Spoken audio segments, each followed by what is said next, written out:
ಎಲ್ಲರಿಗೂ ನಮಸ್ಕಾರ ವೀಕ್ಷಕರೇ. ಬಿಹಾರ್ ಚುನಾವಣೆ ಬಗ್ಗೆ ಇದೀಗ ಶಾಕಿಂಗ್ ಸುದ್ದಿಯೊಂದು ಇದೆ. ಸುಪ್ರೀಂ ಕೋರ್ಟ್ ಇದೀಗ ಮಹತ್ವದ ಆದೇಶವನ್ನು ಈ ಬಗ್ಗೆ ನೀಡಿದ್ದು, ಬಿಹಾರ್ ವಿಧಾನಸಭೆಗೆ ಮರು ಚುನಾವಣೆ ಆಗಲಿದೆಯಂತೆ ಎನ್ನುವ ಸುದ್ದಿ ಇದೀಗ ಹರಿದಾಡ್ತಾ ಇದೆ. ಹಾಗಿದ್ರೆ ಏನಿದು ಈ ಸುದ್ದಿ? ವಿಡಿಯೋವನ್ನು ಕಂಪ್ಲೀಟ್ ಆಗಿ ನೋಡಿ. ಇತ್ತೀಚೆಗೆ ನಡೆದ ಬಿಹಾರ್ ವಿಧಾನಸಭೆ ಚುನಾವಣೆಗಳ ಕುರಿತು ಎದ್ದಿದ್ದಂತಹ ಗಂಭೀರ ಆರೋಪಗಳ ಹಿನ್ನೆಲೆಯಲ್ಲಿ ಸುಪ್ರೀಂ ಕೋರ್ಟ್ ಇದೀಗ ಒಂದು ಮಹತ್ವದ ತೀರ್ಪು ನೀಡಿದೆ ಎನ್ನುವ ಸುದ್ದಿ ಹರಿದಾಡ್ತಾ ಇದೆ.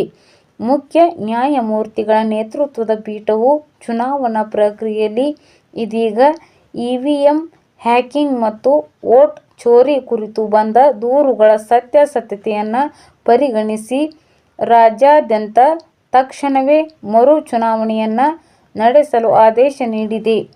ಕಾಂಗ್ರೆಸ್ ಮತ್ತು ಇತರೆ ಪ್ರಮುಖ ವಿರೋಧ ಪಕ್ಷಗಳು ಚುನಾವಣಾ ಫಲಿತಾಂಶಗಳನ್ನು ಪ್ರಶ್ನಿಸಿ ಸುಪ್ರೀಂ ಕೋರ್ಟಿಗೆ ಅರ್ಜಿಯನ್ನು ಸಲ್ಲಿಕೆ ಮಾಡಿದ್ದಾವೆ.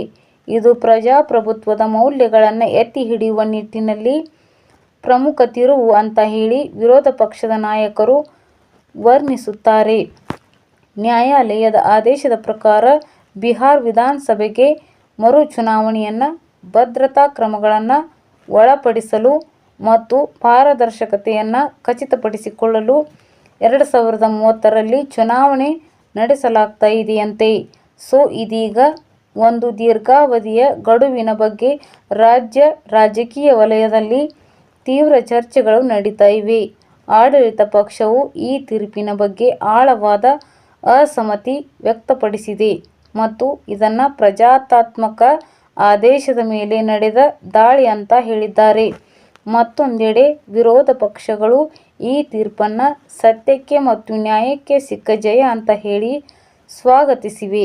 ಆದರೆ ಈ ಸುದ್ದಿ ನಿಜವೇ ಅಂತ ಹೇಳಿ ಪರಾಮರ್ಶಿಸಬೇಕು ಅಷ್ಟೇ. ಸ್ನೇಹಿತರೆ, ಈ ಮಾಹಿತಿ ಇಷ್ಟ ಆದಲ್ಲಿ ವಿಡಿಯೋಗೊಂದು ಲೈಕ್ ಅನ್ನು ಕೊಡಿ.